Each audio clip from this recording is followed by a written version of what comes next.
this is Izzy at Minerva. In today's pattern drafting tutorial, we're going to look at how to create a wide waistband.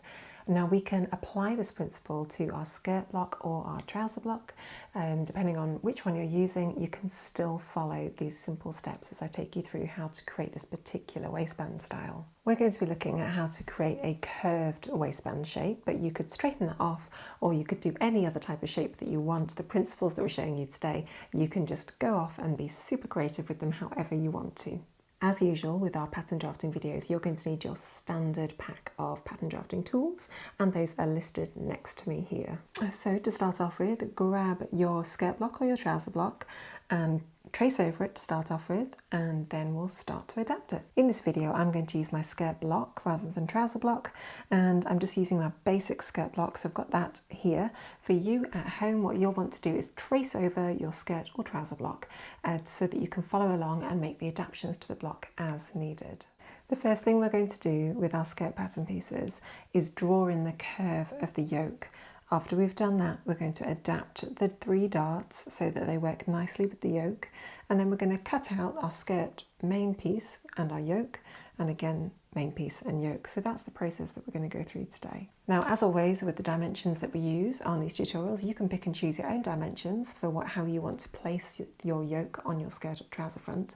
We'll just be showing you one way of doing that today, but obviously your design choices about how deep and how long and how exaggerated your yoke is will massively affect the visual aesthetics of your garment. So have a little play around with that, or follow me exactly as how I've done it today. I've laid out my skirt front and my skirt back so that they line up perfectly across the hips. As you can see here, they're perfectly right angles, so that's looking really nice, and that's going to make our pattern drafting process just a little bit easier and potentially quicker. So to start off with, I want you to mark a point at 10 centimetres from the waist. Now obviously I'm using a fat marker pen so that you can see on the video above, but you can just use a nice sharp pencil. Now, as you can see, I can just literally line up my pattern tracing ruler, line it up with the centre back, and it's meeting at both those points here at 10 centimetres. So I want you just to extend that line about 3 centimetres out on both centre back and centre front. So that's going to define where the top of the curve is going to go. And then we also want to make sure that the bottom of the curve of the yoke is just going to sit in really nicely at the same point across both skirt front and skirt back. So I think at this point I'm going to draw a line that is 7 centimetres above my hip line. So once again, I'm going to line up my pattern drafting ruler at the nice straight line here along the centre back, use that 7 centimetre mark here, and just draw a point of reference on both of my skirt pattern pieces. Now at this point I just want to find a nice gentle curve. So use your pattern drafting ruler. The most important thing when we're drawing our curve is that we've got a nice straight line that runs perpendicular to our centre front at this point, and likewise perpendicular to our centre back at this point here. Now the reason why we want to do that is to make sure that we don't end up with a point of a curve down our centre front or down our centre back. For this particular pattern drafting tutorial, we're looking at creating a nice curve, so a really soft arc of the waistband at the top of the skirt. So for that reason, we want the curve to hit the centre front and centre back exactly perpendicular, so that it creates a nice smooth transition across both halves of the pattern piece. So grab your pattern drafting ruler and find a nice curve where it's going to line up with that nicely, and where it's going to join in and hit down this 7 centimetre mark down here. Draw that in on your skirt front, and likewise do the same for your skirt back. The next thing we're going to want to do is to look at manipulating those darts. So let's just tweak those a little bit so that we've got a nice and easy and simple pattern to draft out.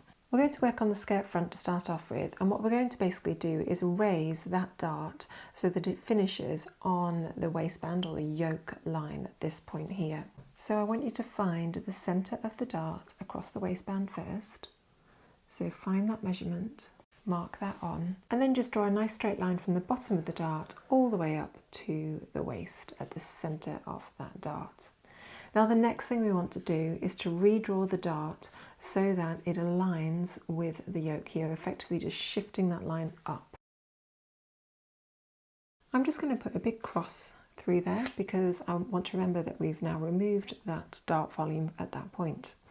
Then I'm going to repeat the process over here on this side for the skirt back. Find that centre line of your dart and then raise that dart up so that the point is then hitting your new line you've just drawn, your new curve you've just drawn. Now with this one over here, and the dart actually stops above the yoke line. Now it's not that much further above, so what we're going to do is basically the same thing. We're just going to drop it down to hit the yoke instead, just to extend it a bit. So once again, find the centre of your dart at the waistband, draw a line down to the point of the dart and just extend it down to the bottom line here. Next, draw in your new dart lines so that they come to that point. Now this one hasn't changed significantly, it's only about 5mm, but you can it demonstrates the principle there quite nicely, doesn't it? Don't forget just to annotate these pieces because sometimes it gets a bit confusing. We're now going to cut along the curved lines of the pattern pieces. Now the next thing we want to do is to remove the volume out of our dart. We're going to follow the new lines that we've just drawn. So we've removed the volume of the dart, we'll take that out, it's pivoting down at this point here, and we'll just close that dart up. Repeat that process for the skirt back.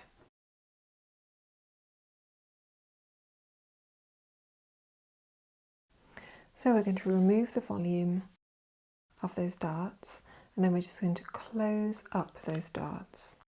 So we've now adapted our block, our skirt block or trouser block, to add this curved waistband, this wide waistband up at the top. And now what we need to do is just transfer and make that block into pattern pieces by adding our seam allowances where required. So let's do that together now. Starting off with the skirt front, we're just going to draw a line straight down there, simply because we're going to place that on the fold. I'm going to raise my hem by 10 centimetres. You do whatever you want to do for yours. Add your 1.5 centimetre seam allowance to the side seam and remember to curve it round the hip line. We're going to be attaching this piece to the skirt top, so we need to add a 1.5 centimetre seam allowance to that curve. Annotate your pattern pieces, place on fold, grain line, added our hip notch, skirt front, cut to 1 on fold. We'll move up to our wide waistband now. Once again, we're cutting this on the fold at the front, and at the side we're just going to add our 1.5 centimetre seam allowance to the side of the skirt so that it can tie in with the back. And then a 1.5 centimetre seam allowance to the top of the waistband, and just make that into a gentle curve. We have got a bit of a curve along here, and we're just going to follow that with a 1.5 centimetre seam allowance.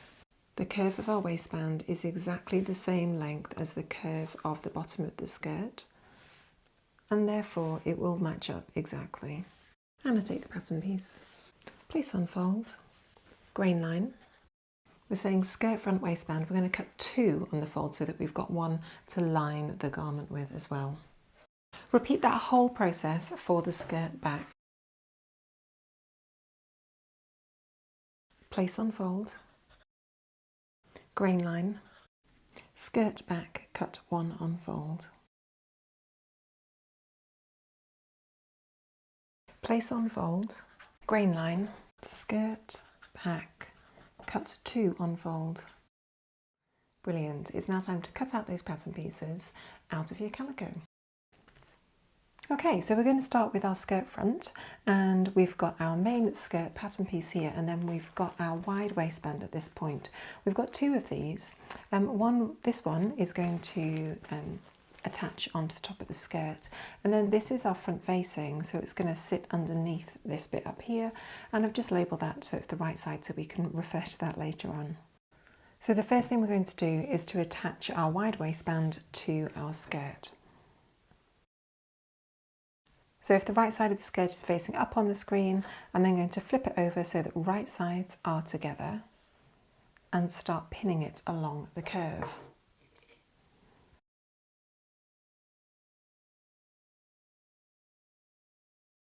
Now I have pinned this in place and I'm not expecting the lines, the edges of the fabric to line up perfectly at this point. I am expecting to line up at 1.5 centimetre offset from the raw edge at the top, so around and about there.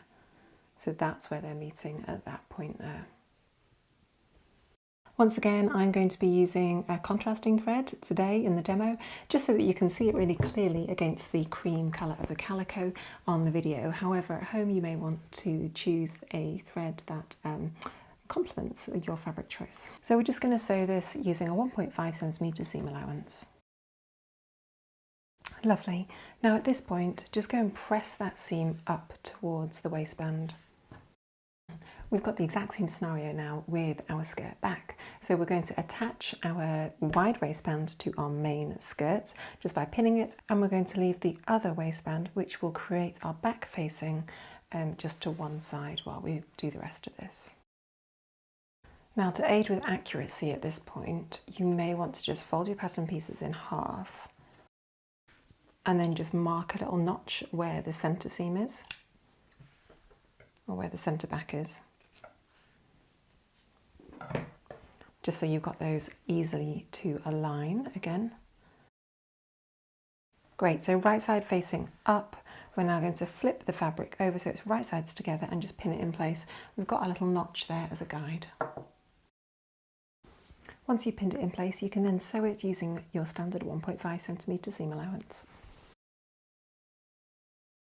And once you've done that, you can press the seam allowance up towards the top again. You may find that you want to snip out some of the tension along the seam to just remove some of the tension and just let that seam sit nice and flat. Excellent, so now we've got our front skirt and our back skirt, right sides facing up. The one thing that I'm going to be adding is just reference to a zip down the left-hand side at the front. So I'm going to leave that seam open at this point down here. So with right sides together, flip the garment over, so the right sides are together, and we're just going to sew up those side seams next. Remember that on the left-hand side of the garment as you wear it, we've got that zip reference. On the left-hand side of the garment, I've only pinned from the hem up to just below the hip notch, and the reason is that I want to leave this bit open so that I can get into the skirt. On the right-hand side of the skirt, we can just pin it all the way up to the waist from the hem. And now sew those side seams up using your 1.5 centimetre seam allowance. Once you've done that, I'd then recommend just pressing those seam allowances open. Okay, we now need to work out how to attach our facing to our skirt. It's very easy to sew this up the wrong way, so let's do this together really carefully and make sure we know what we're doing. Okay, so the front of my skirt is the wrong side facing up, but this is the front. This is my front facing, and the right side is facing up. So what I want ultimately is for the right side of my facing to be on the inside of the skirt, touching my body. So I want it that way around, which means that this is where my zip is going here. So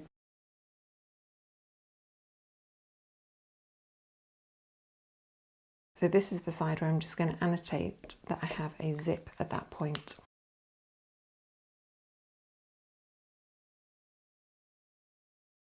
We just need to attach this seam here to the facing. So grab your back facing and pop it right sides together, and then just pin along this seam here. Sew that in place using your 1.5 centimetre seam allowance. Then go right ahead and just press that seam allowance open. Excellent, so we've got our facing here and we've just pressed open that side seam.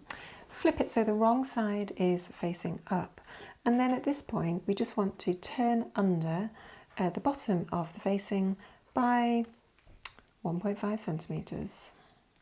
I'm just marking a point using my dissolvable fabric pen at 3 centimetres offset from the raw edge all the way along. And that should make it nice and easy for me to discern how far to turn up the raw edge. Just pin that in place and then you can go and iron it. Now you will find up at the top that there is a bit of tension happening there. That's simply because you are trying to curve fold a curve into a curve, and it doesn't really like it, does it? If you need just to snip out the tension at that point, that's fine. I'm just going to snip off the bottom so that there's less bulk at that point, and then fold it up.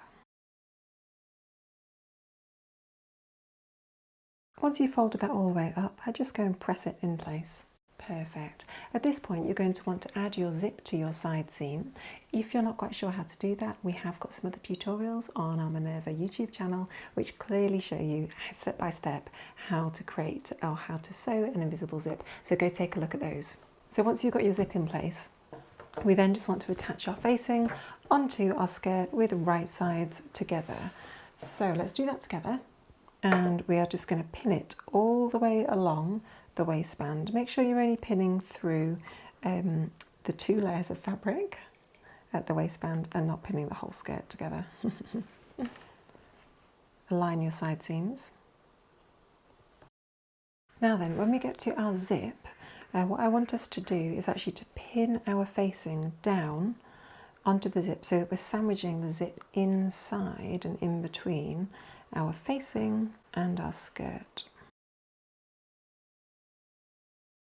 And just do the same for the other side. In order to sew where that zip is and to sew the facing on top of the zip, you're going to need your zipper foot, so something that looks a bit like this. So we're going to sew really close to the zip all the way up from the bottom of our facing all the way up to our waistband using our zipper foot. And then we'll transfer to a standard foot and go all the way around the rest of the waistband at the top, and then once again, once we hit the zip at the other side, we'll then just use our zipper foot once more and sew all the way down to the bottom of the facing.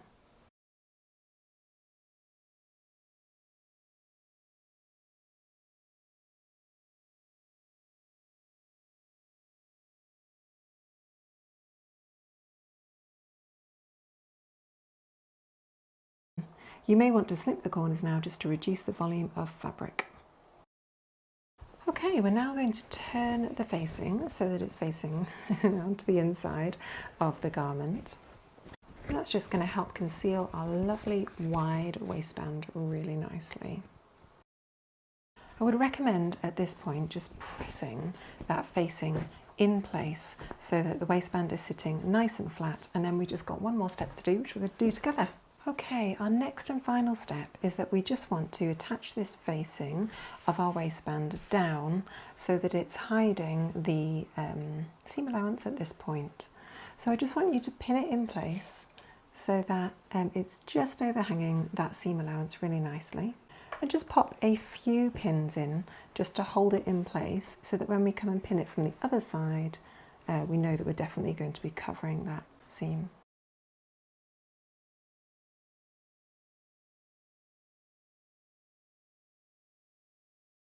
Great. Once you've popped a few pins on the inside, I then want you to flip the garment so the right side is facing out. And then we're just going to place a few pins along the seam allowance of the bottom of our waistband, of our wide waistband. And our pins are just going to go through, they're going to be placed right on the seam, and they're just going to go through to the other side, catching the facing at that point. Don't be shy of putting in quite a few pins to hold it in place. You'll get a more accurate effect if you do that. Just make sure that the pins are always catching the facing as they pin through to the other side. Take your time on this, you want it to be nice and flat. Don't forget to take out the pins from the inside as you pin your new pins in place. Okay, great. So we have placed our pins all the way in that seam allowance, just running right along that seam. We're then going to stitch it in place, and when we do, as you can see, our pins are holding down the facing on this side, so it's going to stitch that whole thing together. Your other option at this point, if you'd prefer, is you could just hand stitch this to the seam allowance really carefully, if you'd prefer to do that.